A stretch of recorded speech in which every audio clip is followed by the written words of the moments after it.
Legends. The podcast about urban legends. Meet your host, that's right, Neil Chris Hutler. Hello and welcome to this week's episode of Urban Legends, the internet's #1 podcast about urban legends. I believe. I've not looked up the stats. I am original member of Craftwork, Chris Flynn, and with me, as always, is the inventor of the Battenberg cake, Neil Herbert. Hi Neil, how's your week been? Yeah, been good. Yeah. Yeah, you've been... It's getting lighter.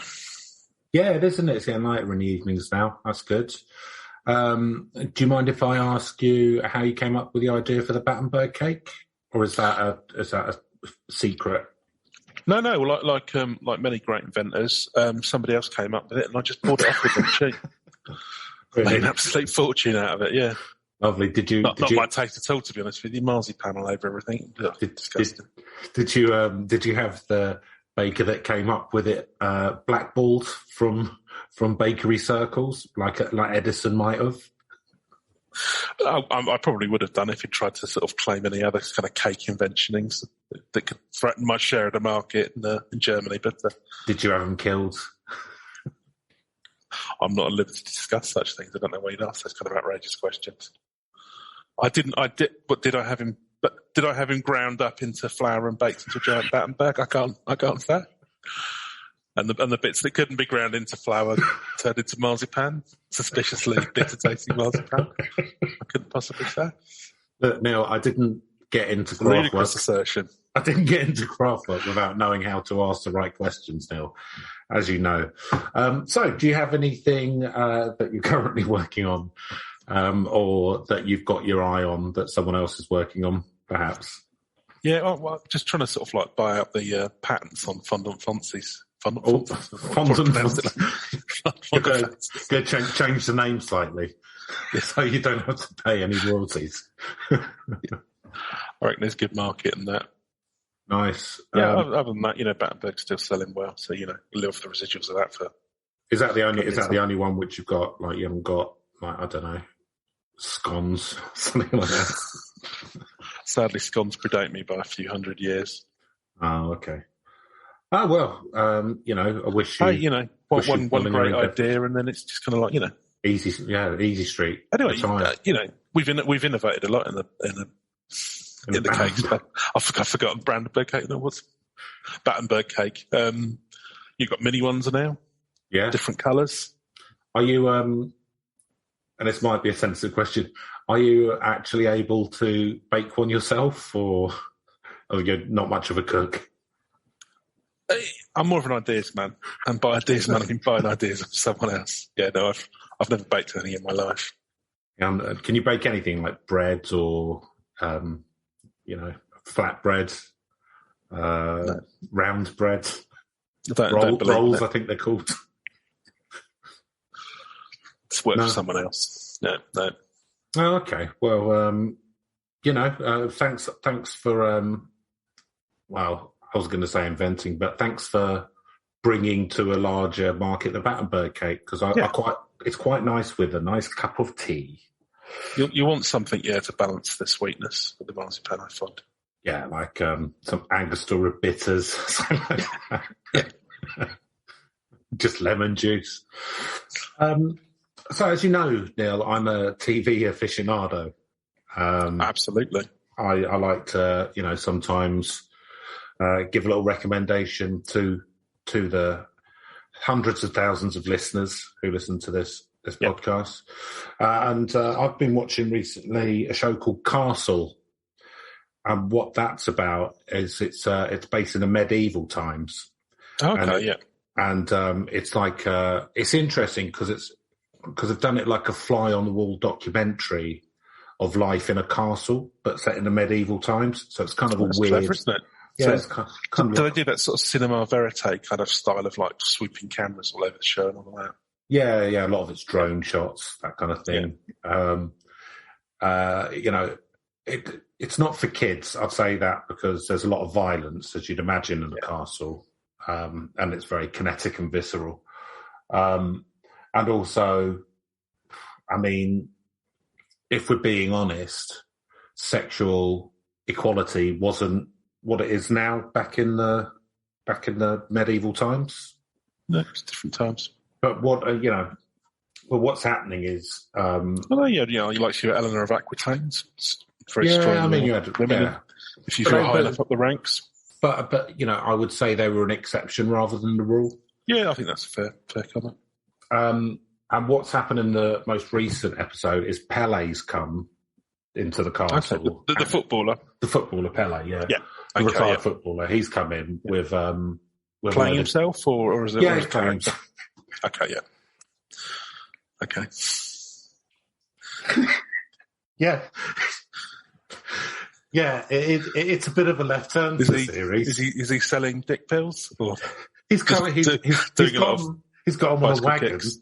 He's got him on a wagon, like an apothecary. Yeah.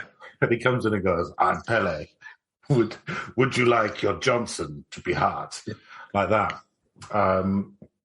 And he's got a load of guys from the favelas with him, like as an entourage. Oh, nice. Yeah, and they outside the castle, the kind of the earthworks because it's on top of a hill. They start building a favela up the side of the hill. So there's a lot about gang politics in there. It's quite realistic then. It's very yeah. They've gone to the Zack Snyder School of Historical Accuracy. It's historically accurate as far as I'm aware, and then sort of. I've seen the Guy Ritchie King Arthur movie, so I know. Right, yes, yeah. I think it's the same writers. David Beckham in it. So that was one of the films. I don't think he was playing himself in that film. I don't think he was. I'm not sure. He was playing. It's hard to tell. He was playing Guinevere. Yeah, and so what you've got now is you've got sort of Pele there trying to hawk the dick pills with all his favela guys, and they're like listening to Brazilian hip hop and stuff on the ghetto blasters. They've got AK-47s. I imagine that's not going down too well with the local barons. The king, literally the king of the castle. He's furious. The king lives in this castle, does he? Yeah, he's a king. It's like the Tower of London or something. No, I think it's set in Bohemia. So it's not the UK. So you had lots of small states under the Holy Roman Empire back then, didn't you? There were lots of different little states. And the guys from the favelas are going into the village, on their scramblers, and scaring all the horses and stealing chickens, that kind of stuff, and just causing mayhem, drunk and disorderly, smoking their pot weeds. And the kings, I imagine they've got hearts of gold, though, really, Chris. Oh, I mean, what would you do in the same situation? That's what you got to look at. It's not really their fault. It's a socio-economic thing, isn't it? Really, the opportunities for a footballer stroke Viagra salesman in the Middle Ages were very limited in medieval Bohemia. Yeah. So the king's really pissed off. He's he's trying to get his knights to go and fight. But they've got like swords and that, and the guys have got AK-47s. It's all right though because they've got all the metal plating on, the armor. And so at the moment there's a tense standoff, and they've got someone as a go-between played by Christopher Biggins, who's trying to negotiate a peace. Okay, yeah. Yeah, he's the local tavern owner. So pulling out all the stops there, he's quite a powerful actor, Christopher Biggins. Very powerful actor, yeah. I saw him in Porridge once. It's very effective. Playing lukewarm, yeah. So I'm really enjoying it. It's already been commissioned for a second series. So yeah, that's Castle. Give it a watch. I'd give it an 8 out of 10. I'll put it on my list. Again, it's not for kids. You know, I mean, I think people, criticise Amazon for throwing. There's because of the dick pills thing. There's a lot of full frontal male nudity in it. So if that's not, if you're scared of that, then don't watch it. That'd be my advice to you. No, fair enough. And then people criticise Amazon for throwing millions of pounds at any old shit. It just sounds like, it's another great success. Yes, cross genre. JB. Yeah. So Neil, this week, and I know you're very excited about this because you like the old. I like a human-animal hybrid. Yeah. We are going to be looking at the slightly patchy tale. I mean, I'm not sure there's even a tale, it's just a thing, of the Ratman of Southend. Oh, Southend, you say? Southend-on-Sea. I don't think we've been to Essex yet. No, probably haven't. I'm not sure. It's quite a modern, well, even though it's really old, because it's got Colchester. Oh, okay. So it's got Colchester, so that's a really old town. But I kind of always think of Essex as quite a modern place because of all the. It's kind of on the outskirts of London. There's, they're very much ahead of the curve when it comes to being influencers and beauty salon owners. I think that's fair to say. So yeah, I don't. Even though there's lots of old stuff, I think of Essex as quite modern. So I wouldn't really expect lots of urban legends, but the Ratman of Southend. So Southend-on-Sea, in case people don't know, is a seaside resort where people go to have stag do's and hen parties and that kind of stuff. So it's a bit of a party town. Think that's fair, Neil? Yeah, well, I mean, you tend to get that on the seaside, don't you? See plenty of hen do's and stag do's down in Brighton as well, to be fair. I think anywhere where there's a bit of sea, you tend to get a lot of tourists. There's very few seaside towns which are actually thriving. Yeah, I mean, there is that. Yeah, if you're doing all right, do you know what I mean? Obviously. And it has a pier. Few are going to Skegness these days. And it famously has a pier which is a mile long. I believe. Got a little train on it, so you can get to the end if you're lazy. So I'm going to start off with the Ratman on Cryptid Wiki, which is a good place to start. And then I'm going to look at. I'll be honest with you, viewers. Most of what you can read about the Ratman is about a paragraph long, but I've managed to find a couple of articles which are a little bit longer and plenty of room for speculation. Let's see how we get along. So, the Ratman of Southend is a local legend originating in the town of Southend-on-Sea, Essex. It centres around an underpass. It's already really specific. It's just one tunnel. But to be fair, I mean, I used to remember a couple of underpasses I used to sort of come through on the way to work when I was living in Port Slade. That can be a bit spooky. Sort of place you could see yourself getting jumped. Yeah, you get one that's like not very well lit, and it's always just a bit, drunks hanging around and stuff. So the legend has two main variants. The commonality between them being the presence of a rat-like creature who appears in the pedestrian walkways at night. Ooh. So I was hoping for a bit of a twist here, and the twist is going to be the Ratman has actually got a cat's head or something. Ironically called. Like when they call like a really massive guy tiny. Yeah, exactly. It's actually Catwoman. So the first is that it's a ghost. So the most commonly told story of the Ratman involves an old man who used the underpass to escape from the rain and the cold at nights. The story goes that he was old and barely able to walk. So far, not very scary. One night, a group of teenagers... It would be if you're an old man. Yeah, one night a Especially group. kids telling them. This is the bit which rings true.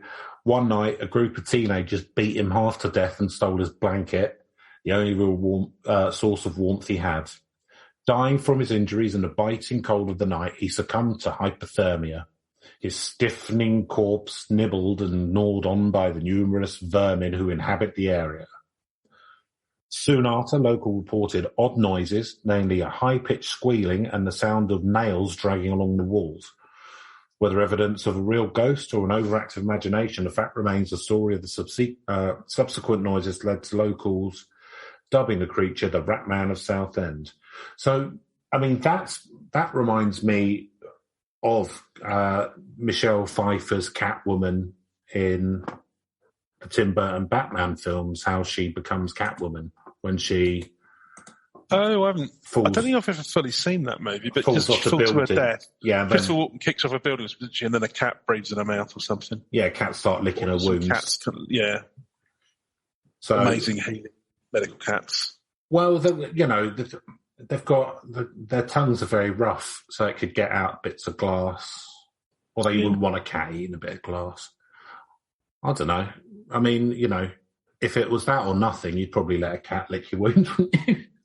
I mean, fair enough. If that's the only medicine available and there's no leeches or anything, I can't get a good leech in, then fair enough. I'll take a cat tongue. But yeah, imagine the kind of injuries consistent with falling off of a building are not going to be easily healed by cat antiseptic.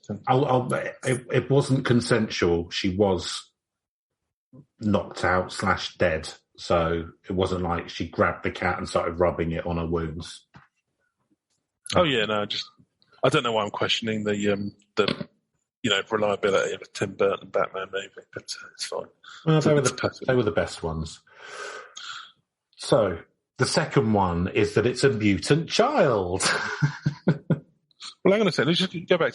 So presumably this guy was homeless. So there's two conflicting stories. No, I get that, but I just right. Going back to the first one for a second. So I'm assuming this is a homeless fella. Well, it doesn't specify, but reading between the lines. Between the lines almost certainly sounds like, yeah. You wouldn't just sort of shelter there. You wouldn't have a blanket with you, would you? If you I don't know. Unless you had like one of those weighted blankets because you wanted to be really relaxed in a cinema or something. But it doesn't specify that. That's me speculating. I think I might have seen somewhere else it might have been a homeless person, but yeah, it sounds like it anyway. It sounds likely. Yeah, and some fucking teenagers gave him a shoe-in and stole his blanket. Because that does sound a bit like the what is it? That's that scene from Clockwork Orange. Do you think it was Malcolm McDowell and his mates? He could have been having a bit of ultra-violence. Playing a bit of Beethoven. That's what they don't mention. I mean, I wonder if isn't the film Jean-Claude Van Damme film Hard Target? He's like a homeless ex-veteran, and he is, yeah. And they try and hunt him because man is the most dangerous game. Yeah, yeah. Well, that's the first. I mean, could it have been from this?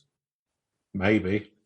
Well, yeah, because he got up and roundhouse kicked the teenagers they kicked their heads clean off. Yeah, protecting his blanket. Maybe it was a comfort blanket. Maybe it wasn't about warmth. Maybe he was just a bit nervous. Don't know. Well, he wants to be. He's going around. He's going to get beaten to death. Just minding his own business. Good Lord, clearly not a. Yeah. So you hear there are stories of teenagers beating up homeless people. I think sadly these things do happen. Yeah, you hear but things less, like I would say less so these days than unless they're just not reporting it anymore. Well, I think that this is part of the thing. I mean, you would hope that people were a bit more sympathetic, but no, you do hear stories of kind of like assaults and all sorts of things, and people setting fire to, people's tents and things like that. 'Cause it's a bit of a laugh, isn't it, when you're out and about? Yeah, murdering someone. Yeah, hilarious. I've always wondered if I was homeless, because your mind goes there. Whether it's safer to sleep somewhere really like quiet and out the way, or somewhere really busy, because Do you know what I mean? Because if it's quite an out of the way, then if someone does attack you, then you're on your own, kind of thing. And people, I think you're less likely to run into that kind of thing, though. Because I think then you're more like, because I think it literally is just like drunken lads, and then the fact that why report it to the police, because you probably don't think they're going to do much about it. I mean, if you're homeless, you're not necessarily going to, I'll tell you what, there's going to be someone available to report it to. There's a big hollow tree on the corner of Preston Park, and you can get into it. You can climb into the tree, and I've got my eye on that if I end up homeless. Going to live in the tree, like Noddy or something, whatever. I thought that might, it's fairly difficult to get into. You hear stories about like people who they build themselves shelters and things in Hyde Park. It's quite clever, actually. They'll sort of dig a hole. And you have to be really, really careful. Just find a sort of space between some bushes and then dig a hole and sort of like you can go and shelter down there. Build a bunker. Yeah, pretty much. Yeah. Build a spider hole like Saddam Hussein was found in. But yeah, I mean, it's unfortunate at the moment because down the seafront in Brighton, there's loads of tents where homeless people are living because obviously we've got a government who don't care about that anymore. So the homeless situation's getting a lot worse, isn't it? But, Yeah, certainly you do see it in Brighton. It's worse than it was. Yeah. It comes in spikes. Yep. So, speaking of our current Prime Minister, the second option is Mutant Child. So, the other main version of the story is far more fanciful and seems to have emerged through schoolyard folklore, the best type. A tale passed between children to frighten and unnerve their classmates. In this version, the Ratman is no longer a ghost, but a real creature. Story runs that the mayor of the town was a known adulterer and was eventually cursed for his infidelity in the form of a grotesque child. A baby with the elongated snout and worm-like tail of a rat. The child grew up and developed a taste for flesh, as you do. And then he joined the local Conservative club. I mean, the thing is... It does sound... Well, so Mayor of London... No, it doesn't say legitimate Mayor children. of Southend. I know it's Mayor of Southend. I know, but go with me on this. So, because Bojo was Mayor of London, wasn't he? He was. 2 terms, I believe, sadly. And he... the rumours have it that he's, No, he was. He was definitely... No, he was definitely Mayor of London for 2 terms. Oh, no, he was definitely... He definitely has cheated on his missus. Definitely. I'll say that now. Fair enough. I'm not saying rumour has it. I believe there's allegations that he's had children out of wedlock as well. Yes, he has. Yes, 100% he has. They're not allegations. I'm creeping around it because I don't know how much of this is actual facts out there. But anyway, I mean, but yeah, I know it's certainly. I thumb my nose at libel laws. Okay, I did not join you in that. But good for you. Anyway, yeah. So I don't know. Interesting parallel. But no, anyway, we're talking about the Mayor of Southend. So it says the child grew and developed a taste for flesh. So, I mean, how much flesh are you giving this child for it to develop the taste for it? It's grown up by itself, isn't it? It's having a hard knock life. It didn't say that. What do you think? What do you think they're raising this big rat boy? I think so. Well, I mean, why not? He looks better than some bronze he has in the past. To be fair, you'd imagine it would need a bit more looking after, and then so he'd get his wife to do that, and it gives him more time for adultering. Seems like, I mean, that seems like the smart play. He wants to be like your Jersey Devil, doesn't he? He wants to get out there and make it for himself, I would have thought. You reckon? Pull himself up by his own bootstraps, yeah. Go and join the circus. I'm sure that's... What, and develop a taste for flesh? Well, nobody's perfect. Yeah, we've all got... it's the imperfections which make us human rats. And we don't know. We don't know if he was actually how he's fulfilling this, do we? No. I mean, what do you reckon? Trips to the morgue, or Wow, I mean, how many unsolved murders have there been in Southend? I mean, People have been thousands a week. North. I don't know. I think we're going to have to put a Freedom of Information Act in again, aren't we? Dear Chief Inspector Southend, I would like to put in a FOI request to know how many unsolved gnawings there have been in Southend over the last 12-month period. Well, you're allowed to now. It's the law. Yes, that's what government's for. So, seeking a solution to the problem, the mayor had the underpass constructed. I wonder where this is going. With a concealed entrance to a chamber within which his monstrous offspring may hide, only to emerge at night to indulge his hunger. So, I mean, it does sound like he's looking after it. I mean, he's basically set a human trap so that it can... It's an ironic reverse of roles, isn't it? It's like a human trap rather than a rat trap. So it can indulge in its hunger. Well, he's probably a better father than he was a husband, let's put it that way. Look, rat boy. I know you've developed some, and I don't know where you got it. It must be from your mother's side, but you've developed a taste for human flesh. So what I'm going to do is I'm going to use council funds to build an underpass. I mean, luckily enough, we did actually need one, because this road's quite dangerous, so we need one anyway. And I'll put in a little chamber for you, so that keep it to a minimum, and ideally don't go for any of the people who vote for me, but now and then. If you see someone on their own and they look like they don't have any family or anything that's going to cause any problems, have at it. It could well be. I mean, you've got to admire his thinking there. Some good fathering, isn't it? Really. So references in the media, local author D. Gordon. Detailed the local ghost stories of the Essex area, including that of the Ratman in the book Haunted Southend. The Ratman is mentioned alongside other folkloric creatures in the book Baby's First Cryptid by Carl Farmer. Baby's First Cryptid. Indoctrinating young. We've got to get that book, man. That does sound worth it.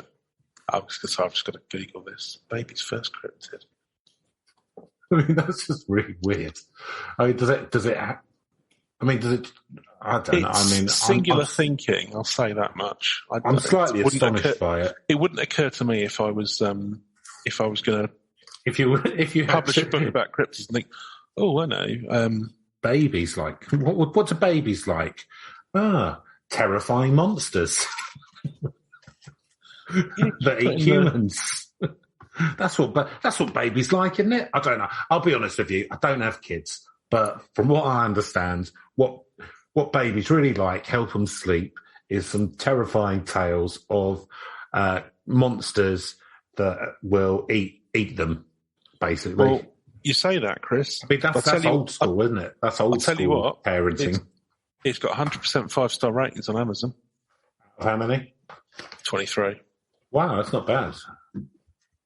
It's not obviously just the person who wrote it. I mean, he might have just done 23, let's be honest. But unfortunately, I don't have Kindle Unlimited anymore, so no. So, how much is it? It's not that. I can't remember, actually. I'll say it's not that much. It's probably like about £7 a month or something. It's not really worth it. No, I mean, how much is the book? £2.39 for a Kindle version of £6.65 for the paperback. Well, Carl Farmer, we've given you some free advertising. You're welcome to send us a copy. Oh, hang on a minute. Oh, no, he's telling me, yeah. Well, I could do a deal. 23 quid. Oh, go on then. Yeah. All right. So, The myth is also explored briefly in the book Stuff Brits Like by author and broadcaster Fraser McAlpine. What the stuff Brit? Yeah, I mean, I know as a Brit, the one thing which we can all agree on in these shattered times is that we all like cannibal rat men. Isn't that true, Neil? That's the one thing holding this country together tenuously. It is, and I'll tell you so much why. I've just given myself a subscription to Kindle Unlimited. They were doing an offer, right? And I'll tell you this, Chris. Yeah. A is for Ahu. B is for Bigfoot. C is for Chupacabra. D is for David Demon, and E is for Enfield Monster. So what's this one called? Ratman. Or R. Yeah. Yep, R is for Ratman of Southend. And what you've got here is like a human-sized rat looking a bit tired or hungover in a dressing gown, pink dressing gown, holding a cup of coffee. Fumes coming off of it. Fumes or heat? Or just, like heat vapour. Fumes. I say fumes. Don't know where I got that from. You know what I mean. A nice cup of paraffin. Not fumes. You can get the heat lines. The heat lines, yeah. You know what I mean. So, ghost tours in the Essex area have been known. That wasn't one of my wiser purchases, I'll be honest. Well, at least you might learn the alphabet now, Neil. I doubt it. It's too late. Can't teach an old dog new tricks. So, ghost tours in the Essex area have been known to include nighttime visits to the Ratman Tunnel in hopes of seeing the creature. And in the Grand Theft Auto games, they have their own legend of a man with a rat's head that haunts the subways of Grand Theft Auto. Which one? No, it just says games. I can't remember that. Can you? No, not at all. So, good stuff so far. So next article I'm going to have a look at is from thewattsreport.blogspot.com. Yeah, so that by the Dan Watts. So, shall I just? I'll read through this. It's done in a conversation. It's done. Forgive me. I'm just getting over my disappointment about Baby's First Cryptid. It's literally just an alphabet book with cryptozoological animals as the. I mean, you really can just these days. You can self-publish any old bollocks, can't you? Yeah, I mean, why not? Should we do a companion book to each series? Could do, couldn't we? Could do. Yeah, chapter on each. Yeah, that's 25 chapters. That's not too bad, Neil. Let's do it. Yeah, 50 words a chapter. Fixing all the spelling mistakes and the terrible grammar. I'm all right doing the writing if you're all right going through and editing it. Reading the entire thing, yeah. Okay, so yeah, this conversational style. Hey, Danny, I know you live in Kent, but I don't suppose you've been to Southend lately. You said you wanted spooky stories, and this one's pretty creepy. I first heard it last year when I found a note under my windscreen wiper. I think someone had been putting them on the vehicles in the car park. But it was loads of writing, like a police notice. And it was basically telling people not to go into these tunnels at night. It said some of those people had been hurt down there, but didn't specify exactly what had happened. Something you might find of interest? When I received this email in 2002, I didn't bother replying. It wasn't that I was ignoring the friend who had sent it, but I didn't know quite what to make of it. For one thing, I knew these kind of things got shoved under your windscreen wipers. Menus for kebab houses, parking tickets, religious literature. But not this. Neil, you don't have a car like myself, but you do have windscreen wipers. Have you ever had anything shoved onto them? A copy of the Gideon Bible. I'll be honest with you, that one weighed it down a little bit. They're good solid windscreen wipers, fortunately. Mm. To keep, tracks from serial killers. Keep your tits clean. Yeah. That's why I've got Well, they get moist in the summer, so Yeah, and they get wet when it's raining. Yeah. And I need people to be able to see them.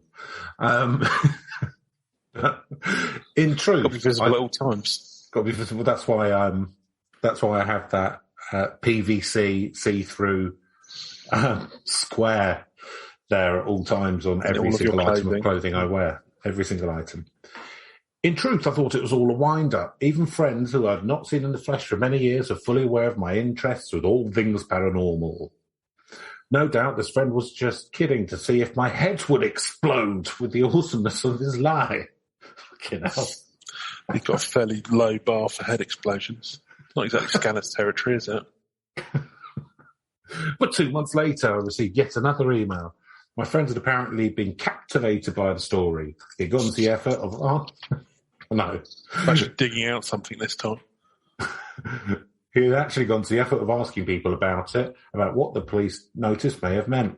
And this is what he told me.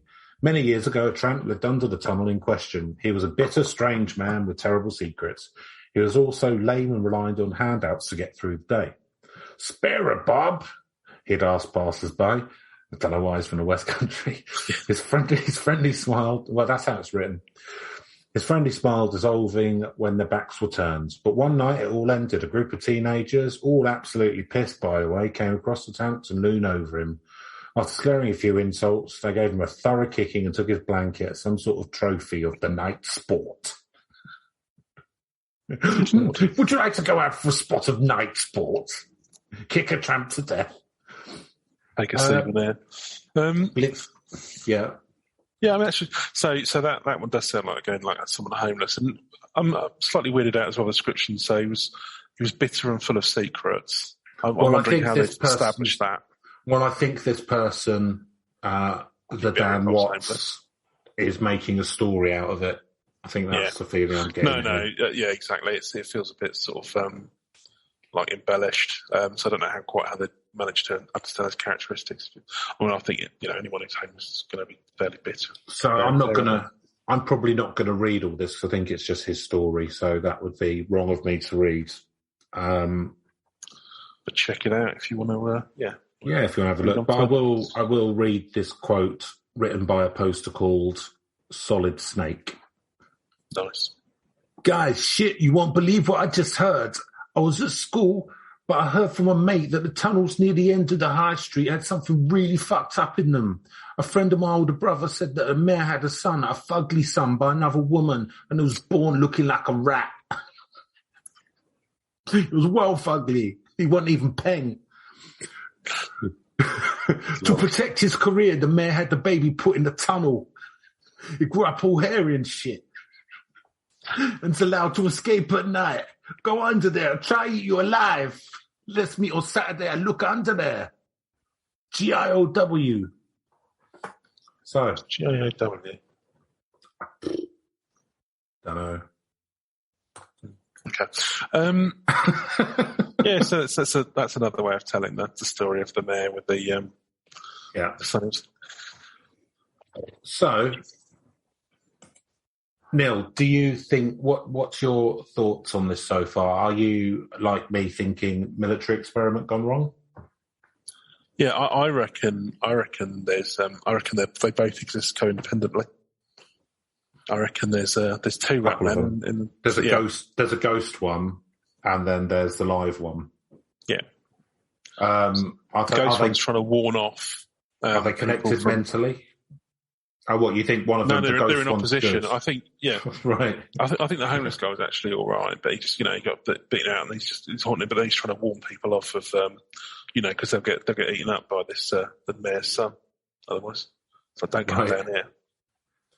He's misunderstood. Do you think it might be perhaps a man in the iron mask situation where the rat down there?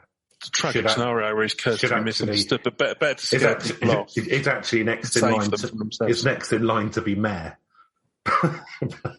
but he's there in his iron mask.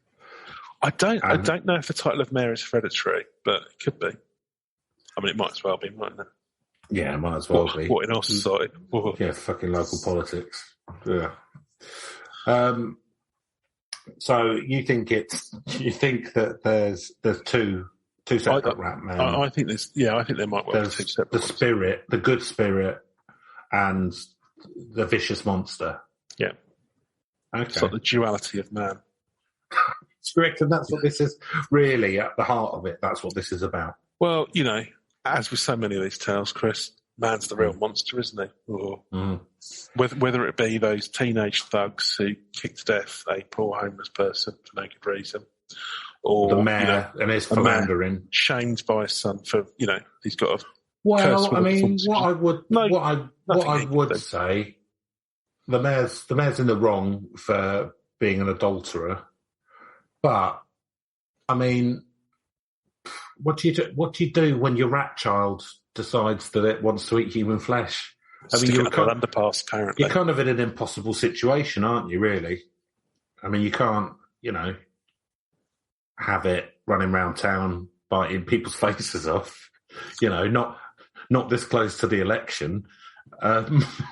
So I don't know. He's kind of done his best. Do a number on house prices as well, I imagine.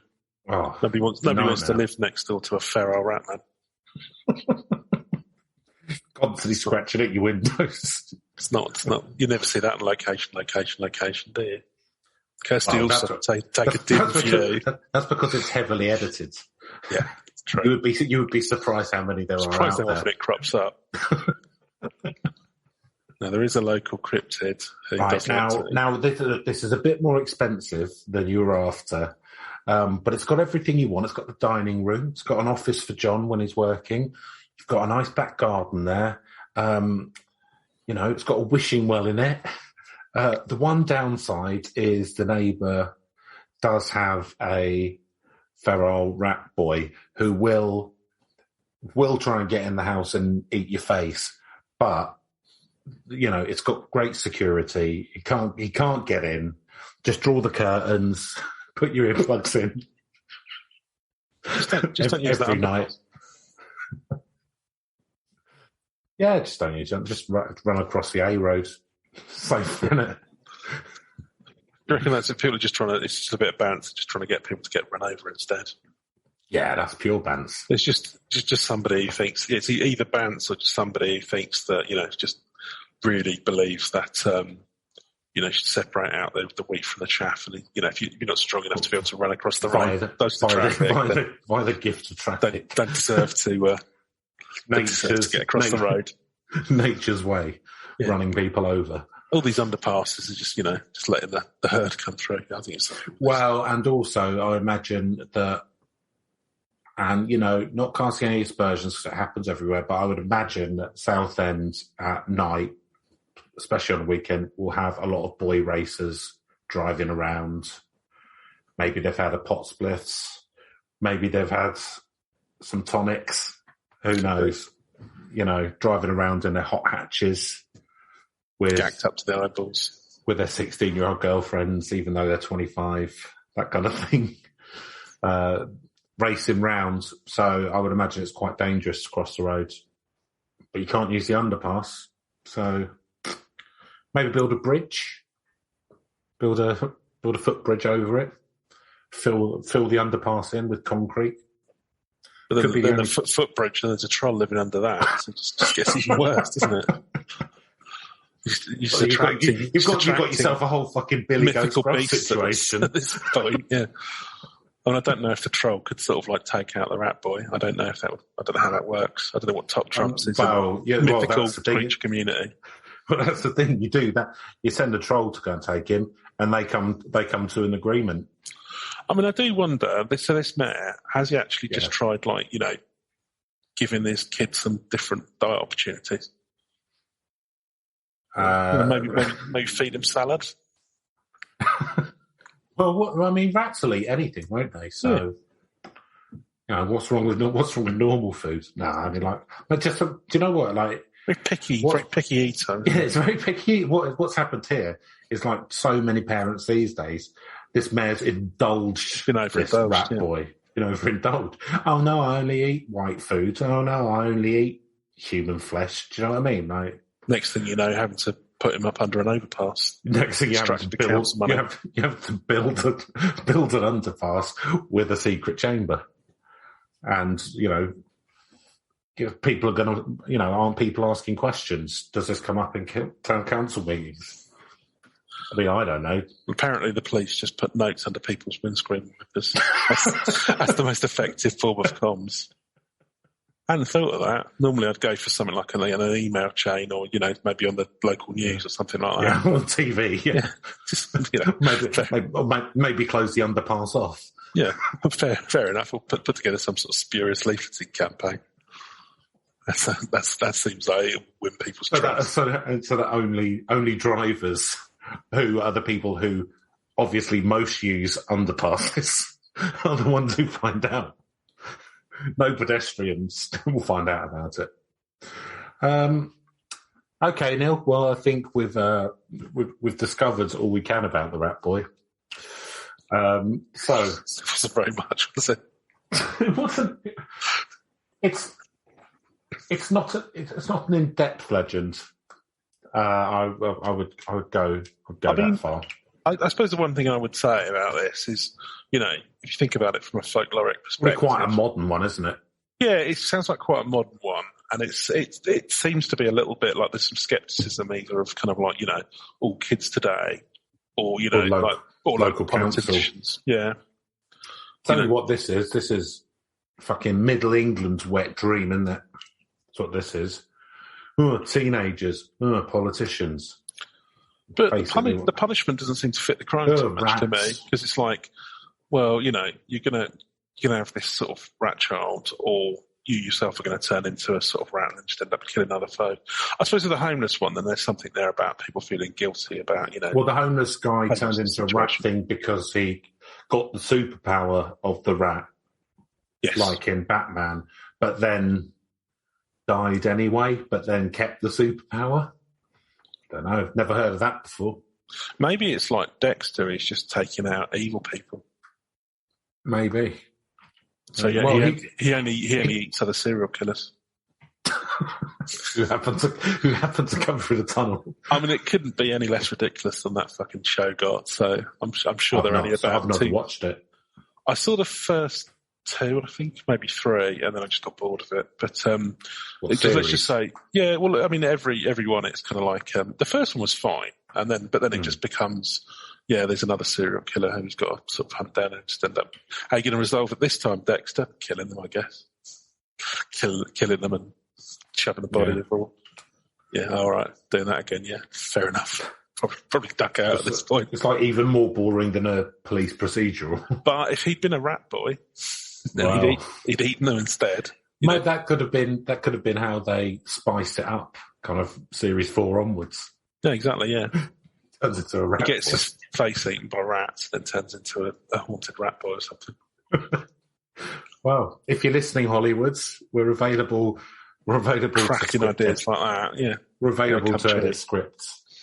We punch it up for you. When you get spinning your wheels for about 4 or 5 seasons, you need to these kind of things to sort of beef it up. We'll punch it up. Right. Neil, spookiness. You go first. It is quite spooky, actually. I think the idea of being a homeless person, and firstly being because I think sadly homeless people do get attacked. It probably is young lads generally, unfortunately, but. Young men, that's quite, that's quite weird. Or, that's quite horrific. And then the idea of sort of them being sort of eaten by rats is pretty. But then coming back to sort of like, I think that's quite spooky. It's quite a nice little touch, and it's kind of that whole urban kind of legend side of it sort of thing is, it's very, very around a city, isn't it? That's the rats are involved and things like that. It's quite a nasty little kind of side to it. The mayor's son, not so much. That feels a bit more like, I don't know. That just feels to me like, to be honest with you, the mayor's got stuff in it. That's a bit, obviously distrust of politicians and stuff, but I don't think the mayor's been particularly punished there. So It's been taken on other Well, people. the thing is, in the UK as well, mayors have nowhere near the kind of power that they would have in like an American city or whatever. It's almost purely ceremonial. So yeah, apart from, as you said, the Mayor of London, which did have yeah, well, and power. Manchester as well. Yeah, so the bigger cities. But no, you're right. It's more. It tends to be more of a ceremonial function, I think, in smaller towns and things, cities. But yeah, so I think it's not loads to it, but I think it's quite spooky. I mean, rats are quite off-putting, as you tell. For me, the tail of the Seder mouse, Seder rat, and a giant one. I think that would be pretty. That'd shit you up pretty fine. And yeah, so I'm going to give this we'll give it a 7. 7. Yeah. So. In an urban environment, underpasses sort of poorly lit at night. They are quite spooky. I think that the main spookiness is that you're worried that you're going to get attacked or mugged. Really, that's kind of rather than the supernatural. Mugged by a rat, though. Well, if you're going to get, eaten or I don't know, spooked up by kind of a rat man, then yeah, that's worse. I mean, they are kind of naturally, they're quite they're quite unsettling to walk through. Just in general, I think. And I guess what adds to that as well is sort of the origin of one of the origins is that the bloke was attacked by a load of drunk teenagers, which is kind of what you're worried about yourself when you're going through an underpass. So yeah, I mean, I can imagine, that just adds a little bit more to an already quite uncomfortable experience, which is walking through underpasses at night. So I'm going to give it a 6. So believability. Well, unfortunately, attacks on homeless people is very believable, and it happens. So, I don't know what the fuck's going on with people who do stuff like that. I really don't. Don't know what's going on in their heads, but it does happen.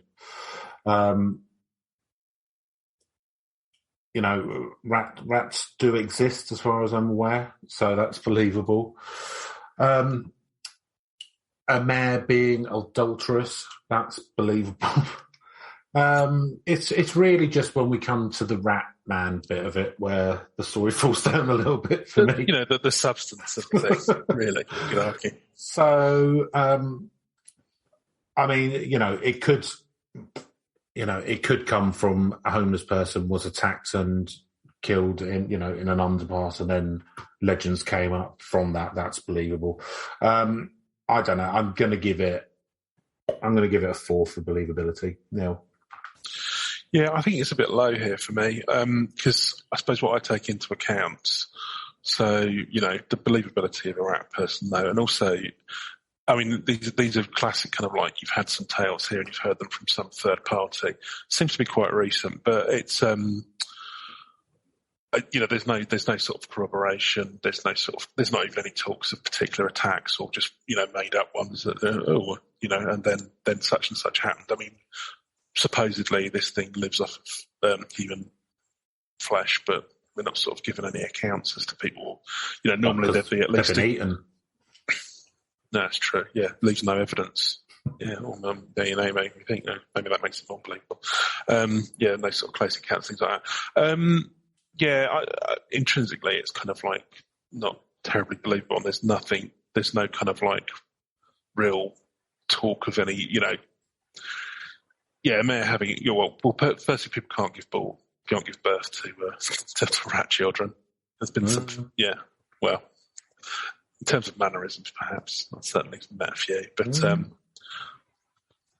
not with huge tails and whatnot. People are born with tails? Like an elongated vestigial tail or something like that. But anyway, it's not... I don't. Intrinsically, I just don't find this one. There's not much to sort of latch onto here in terms of believability, so I'm going to give it a 3. 3. Okay. So, Reach, you go first on that one, I believe, Neil. I can't. Yeah, it's not one that I'd really heard of before. It's in my baby's first cryptid. It is. Well, that's true. Actually, yeah. I was just going to say it's not. I don't know how far this has actually gone, and it has gone into my baby's first cryptid. Although, frankly, it's in a few almanacs, I believe. It's probably just struggling for an R. I mean, I would have gone with Rougarou personally. But there you go. Much funner cryptid, but no, it's. I don't know that this one's going to. It has. I think there's been a reference in a comic book. I think it has touched on a couple of places, but it seems to be very much more of a local legend. Probably one that's not been around that long, and I don't know how much legs this is going to have.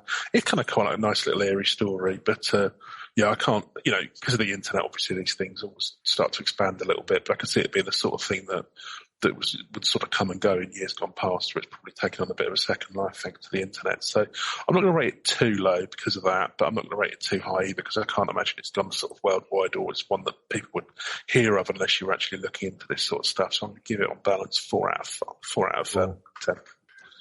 Yeah, I mean, it's been in a few different books like that, What Brits Like and Cryptid, and I think coincidentally a Ratman character mentioned apparently in a GTA game. I think it's a local. It's a proper local legend to Southend. So like on the Southend Ghost Tour, they'll talk about it and that kind of stuff. But I don't think it's got much outside of Southend and stuff unless you're kind of looking for it really. So on that basis, I'm going to go for a 3. So, narrative premise. So, there's the 2 narratives, the Flandrin mare and the horrific treatment of a homeless person.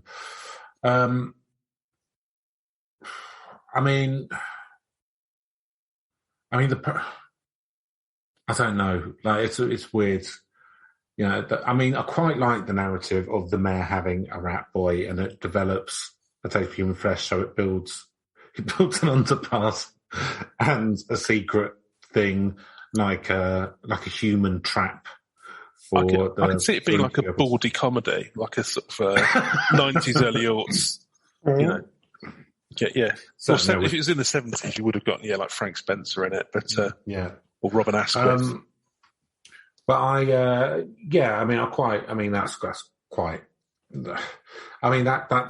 some good thinking. Like it's an underpass, right? Well, how do we get from A to B of the mayor having a kid and it now? That's I quite like that. That's a good little mental journey someone's been on there. And the other one, that got beaten to death and then some rats ate it and it became kind of a Ratman ghost. Again, it's unfortunately got a grain of truth to it, but I've not heard of someone becoming a human-animal hybrid after death because of the interference of another animal during their dying moments. I've not heard of that, so there you go. Fairly original. So, it's an urban one. So, what's scary in the urban spaces, places like underpasses. So, I'm going to give it a 6. Neil. I'm on the fence about this one because I don't think there's intrinsically much further you can go with these. I mean, I think the one with the homeless person being murdered, I think that feels like quite a classic kind of horror scenario, and then the sort of being dying and then being eaten by rats and then sort of like rising from the grave to haunt people, that's that kind of vengeful spirit thing that you get from here and there. So that's quite a strong, powerful narrative. That's quite good. It was quite a compelling one. The mayor one's just really out there, to be honest with you. I mean, obviously he's distrusted locals, but him building an underpass just so he can sort of build a chamber. That's going to have to be quite an advanced mechanism for this thing to be getting in and out, especially with like rat claws, presumably knocking about. Got a retinal scanner. Yeah, how do you reckon? do you reckon it's Splinter from Teenage Mutant Ninja Turtles? Yeah, just got he's just fucking gone nuts. Yeah. He's got so sick and tired. Started eating people. Raising these kids who just want to eat pizza all day. And it's like, oh, fuck, I'm going to move to Essex and just eat Essex. and finally, indulge in my bloodlust. See my cannibalistic if Dad wants to catch up. He's like, no, I'll tell you what, I'll build you an underpass. You can go and live under that. That could well be, yeah. Splinter's just gone mad. Yeah. You would do, wouldn't you? I'm surprised we haven't discussed that bit already. Yes. No, that just occurred to me.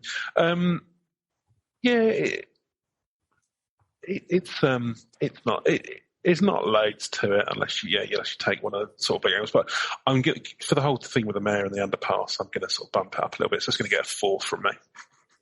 4. And that gives us an overall score of 37 out of 80 Urban Legend points using our scoring matrix, which has now been picked up by the British military to assess targets. So that's good, isn't it, for drone strikes? Well, let's see how the testing phase goes first. Yeah, it's not too bad. So what I would like to say to viewers is that is the end of the episode. We will be back next week. But when walking through underpasses, keep your head on a swivel, take your headphones off, put your wallet in your, arse crack. Your pocket. Just got to hide it away somewhere. Swallow all your rings, all your sovereigns, that kind of thing. Take all your jewellery off, and just walk with your hands upright, palms out in a non-threatening way, just in case a group of teenagers come in. Just wheel a man-size rat trap in front of you. You're more worried about the rat than the teenagers. Well, I reckon you could probably catch a teenager in that as well. Carry a cricket bat, baseball bat, something like that. Another option. Yeah. All right. Well, that's it. That's some sage advice there. And with that, it's advice. I don't know what sage is. Well, whatever. Make your own business. With that, I will say see you next week. Goodbye. Goodbye.